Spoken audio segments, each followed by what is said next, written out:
From Recorded Future News and PRX, this is Click Here.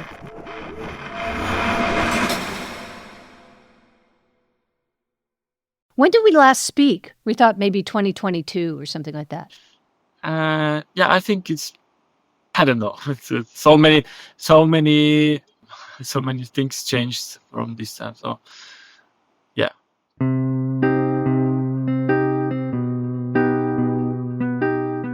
I'm Dina Temple-Rustin, and this is Click Here's Mic Drop, an extended interview we think you'd like to hear more of. Earlier this week, we brought you the story of Stan, a tech guy who was part of the exodus of professionals who left Russia in the months after the invasion of Ukraine. And now he's returned home and sees a Russia under pressure.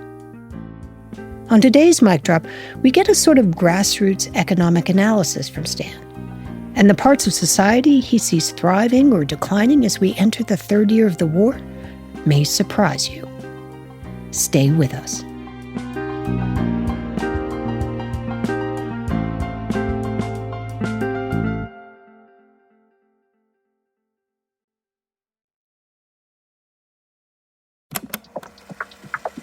I'm Dina Temple-Rustin, and this is Click Here's Mic Drop.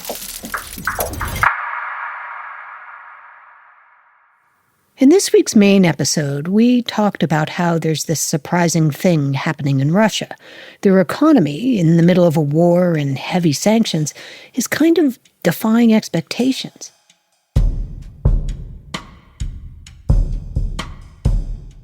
The Kremlin is managing to goose economic growth, not just in a traditional way by having factories run around the clock to produce weapons, but in more subtle ways too.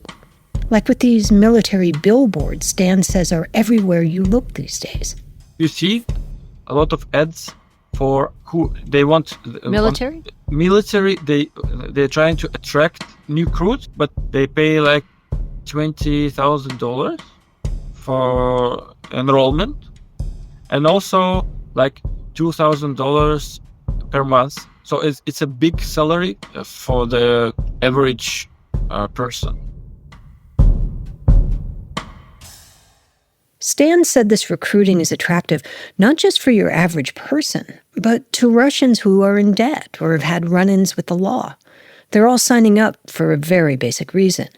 In a place where the average wage is about $800 a month, these kinds of military salaries are hard to resist. For them, it's a big chance, big lift if they survive. That is a big if, of course. But for a lot of people, it seems taking the risk has become a rational economic choice. And it's turned rural areas in Russia into boom towns. We have been reading that these salaries are really changing the economy in the countryside, in the farming lands. Is that true? It's not only in the countryside. In my city, St. Petersburg is the second biggest city, like 5 million people. But I think that the percentage of that who accept this in the countryside is much higher.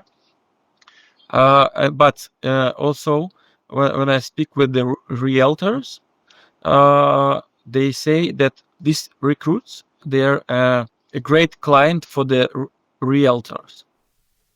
So, Stan, is there a housing boom? Yes. The effect on the property. That's right. In the middle of sanctions and a war, there's a housing boom. Somehow, against all odds, builders are building, banks are lending, and people are buying. Part of it is the government stepping in and subsidizing mortgages like crazy. Last summer, Russian homebuyers were getting mortgages for about 8%.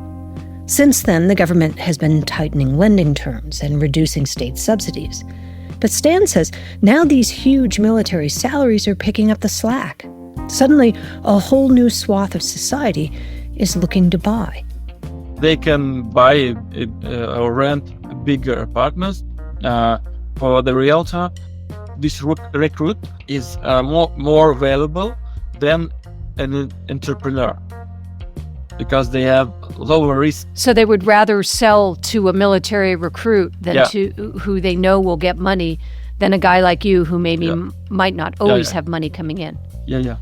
Sure. Wow, that's crazy. That's crazy, yeah.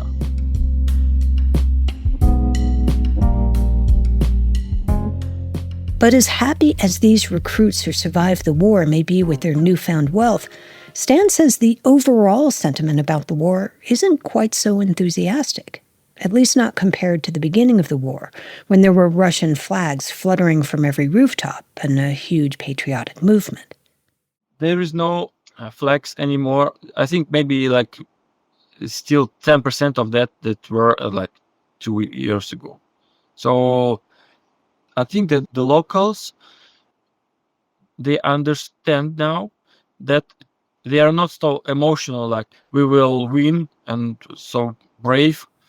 Which may have a lot to do with the cost of living there right now for anyone without that military subsidy.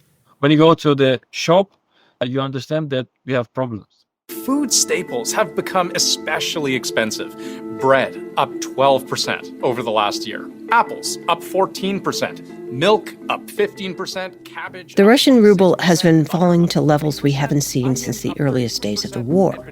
Recently, it tumbled to about 114 against the US dollar, though it's clawed back some ground since then.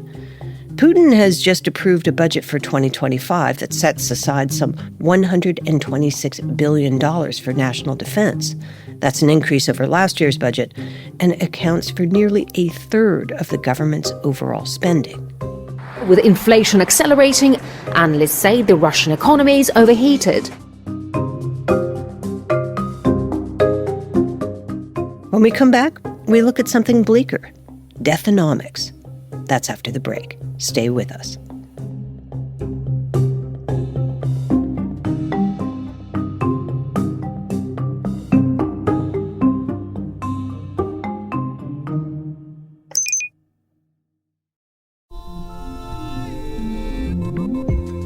You come to the New Yorker Radio Hour for conversations that go deeper with people you really want to hear from, whether it's Bruce Springsteen or Questlove or Olivia Rodrigo, Liz Cheney, or the godfather of artificial intelligence, Geoffrey Hinton, or some of my extraordinarily well-informed colleagues at The New Yorker.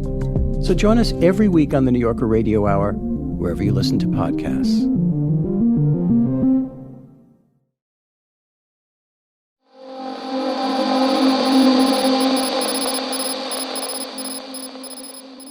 The Russian government is not just paying for recruits, they're paying for deaths on the battlefield, too.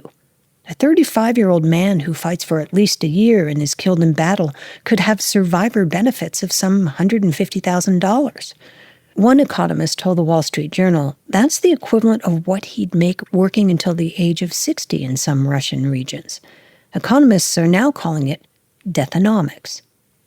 Alexandra Prokopenko is a researcher and fellow at the Carnegie Russian Eurasia Center in Berlin. And she says a lot of these recruits who took the signing bonus and monthly salary have actually died. Oh, most of them are actually dead. So people just selling lives of their loved ones, of their relatives for money. Those who are more successful survive, but they can be injured and lost their health and their ability to work for the end of their life. Alexandra said casualties on the battlefield are so enormous that some estimates say the average time between recruitment and death is just weeks or a few months. So they're signing contract with Ministry of Defense, getting payments to their relatives, and in 10 days, because Russia now conducting offensive, a new recruit can be dead.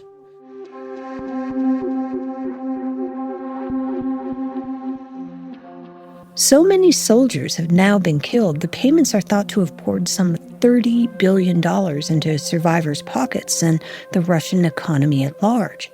That means widows are now buying apartments their husbands would have otherwise spent their whole lives saving for.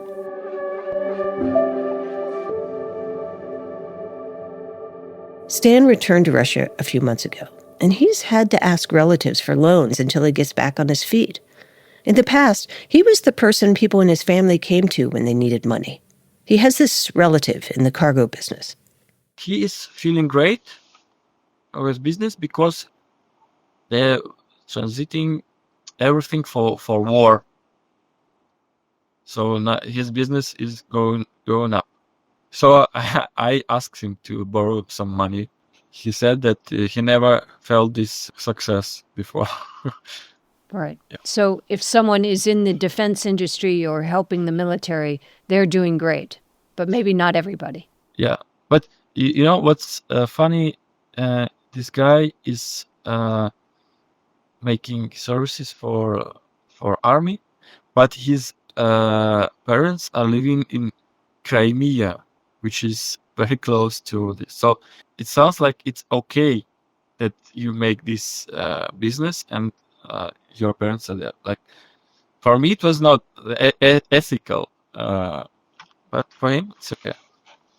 Stan says, of all things, he's counting on President-elect Trump. He hopes somehow he can convince Putin to end the war. So I hope that he will find the way to arrange this peace. I don't know, but I'm not sure. I'm skeptical. Skeptical. And do you think that 2025 will be worse?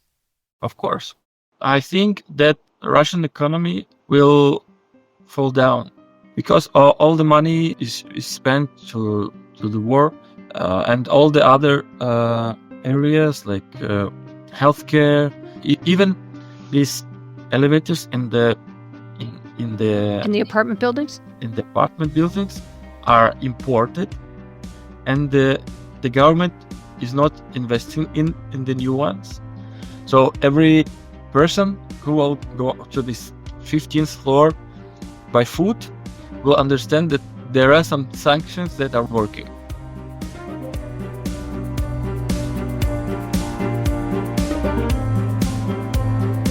From Recorded Future News, this has been Click Here's Mic Drop.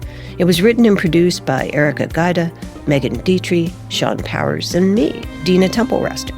It was edited by Karen Duffin. We'll be back on Tuesday with an all-new episode of Click Here. Have a great weekend.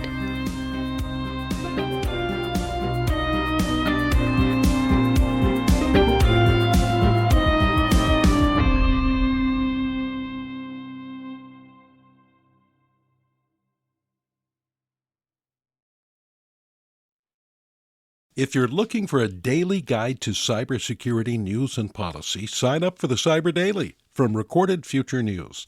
It serves up the day's most interesting and important cyber stories from our sister publication, The Record, and then aggregates all of the big cyber stories you might have missed from news outlets around the world. Just go to therecord.media and click on Cyber Daily to get all you need to know about the world of cybersecurity right in your inbox.